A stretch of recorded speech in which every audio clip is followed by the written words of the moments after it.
Direktur Penyidikan Komisi Pemberantasan Korupsi, KPK, Asep Guntur Rahayu mengungkapkan bahwa pungutan liar, pungli, di lingkungan rumah tahanan, rutan, KPK telah terjadi sejak 2019.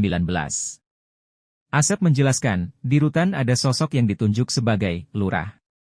Sekitar tahun 2019 bertempat di salah satu kafe di wilayah Tebet, Jakarta Selatan, diadakan pertemuan yang diikuti Deden Rochendi, dokter, yang saat itu menjabat PLT Kepala Cabang Rutan, Hengki, HK, Muhammad Ridwan, Mr. Ramadan Ubaidillah A. Rua, dan Riki Rachmawanto, RR, dalam rangka menunjuk dan memerintahkan Mr. sebagai lurah. Papar Asep dalam konferensi pers di Gedung Juang pada Gedung Merah Putih KPK, Jumat, 15 Maret 2024.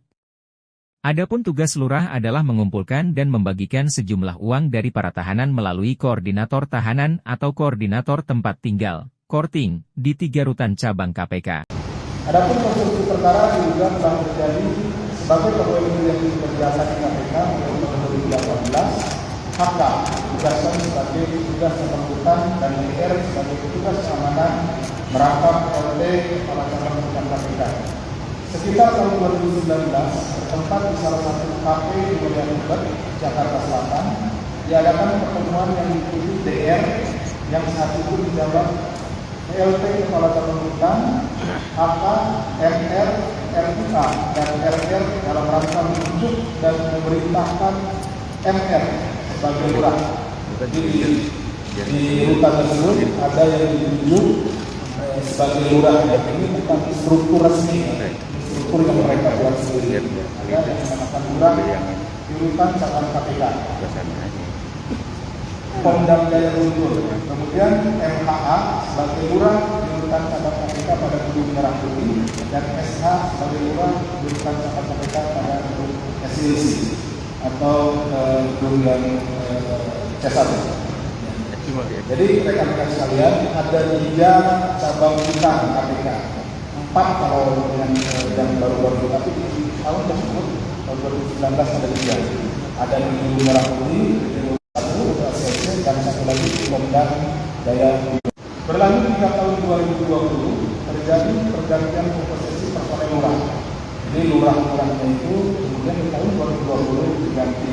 Di antaranya saudara WD, MH, RR, dan RUK. Adapun tugas sebagai lurah yang mengumpulkan dan membagikan sejumlah uang dari para tahanan melalui koordinator tahanan. Namanya atau disingkat dengan Korting, koordinator tempat tinggal di 3 rutan cabang tersebut. Kaitan sekitar Korting adalah perwakilan para tahanan yang ditugaskan sebagai pengumpul sejumlah uang dari para tahanan. Jadi di masing-masing rutan tersebut itu kan tidak hanya ada 1 orang, ada beberapa orang sesuai dengan kapasitasnya dari rutan tersebut. Nah, ditunjuklah koordinator tempat tinggal. Jadi dari para napi sendiri. Ya, jadi nanti tinggal si lurah ini berhubungannya tidak dengan keseluruhan, tinggal dengan koordinator tempat tinggal atau Korting tersebut. Penunjukan Korting ini adalah inisiatif dari HK yang dilakukan oleh AF saat menjabat selaku Kepala Rutan Cabang KPK di tahun 2022. Modus yang dilakukan HK dan kawan-kawan terhadap para tahanan diantaranya memberikan fasilitas eksklusif berupa percepatan masa isolasi. Jadi ketika masuk pertama kali, masuk tahanan pertama kali itu diisolasi dulu. Belum, jadi tidak langsung dibaurkan tapi dilakukan isolasi. Nah, masa isolasi inilah yang mereka tawarkan supaya bisa dipercepat.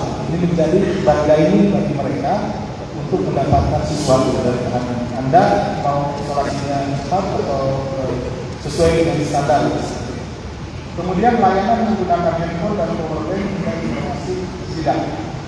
Jadi rupanya di sana juga mereka menyiapkan handphone dan juga powerbank. Itu menjadi bagian dari bergaining si oknum tersebut dengan tahanan, khususnya tahanan yang ada yang baru masuk, mulai dari isolasi, kemudian ditawarkan juga HP, ditawarkan juga powerbank. Jadi informasi sidang artinya kami dari petugas di KPK, pengelola khususnya tahanan itu secara kontinu itu melakukan sidang-sidang. Tetapi kemudian oleh oknum ini sidangnya dibocorkan.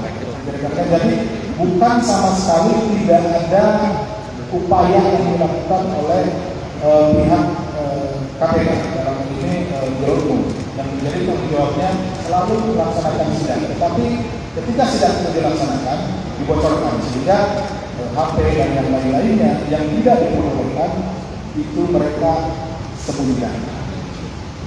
Sedangkan bagi para tahanan yang tidak atau terlambat menyetor diberikan perlakuan yang tidak nyaman, diantaranya tahanan dikunci dari luar. Jadi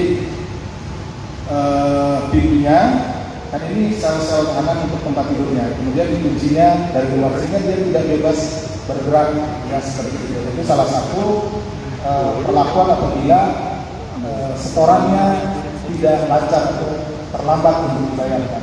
Kemudian larangan dan pengurangan jatah olahraga karena dalam satu waktu atau periode satu hari diberikan juga kegiatan berolahraga dan lain-lain untuk menjaga kesehatan dari tahanan tersebut. Nah itu juga dijadikan terkait oleh para polisi.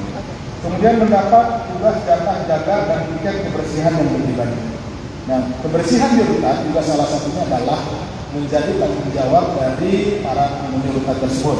Nah salah satu itu juga yang dijadikan perda ini, di mana kalau misalkan terlambat, yang orang yang ditunjuk untuk bersih-bersih misalkan, karena dia sudah terjadwal.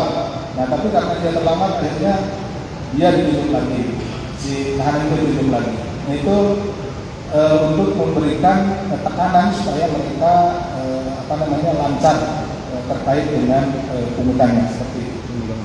Kemudian besaran uang untuk mendapatkan layanan-layanan tersebut bervariasi dan dipatok mulai dari 300.000 sampai dengan 20 juta ya, yang kemudian disetorkan secara tunai maupun melalui rekening bank tabungan dan dikendalikan oleh lurah dan korting ya. Jadi pungutannya tadi lurah itu yang oknum tadi itu tidak ke masing-masing, karena di awal dia pada saat masuk sudah didoktrin, kemudian termasuk tadi layanannya diberikan, dijelaskan dan lain-lain.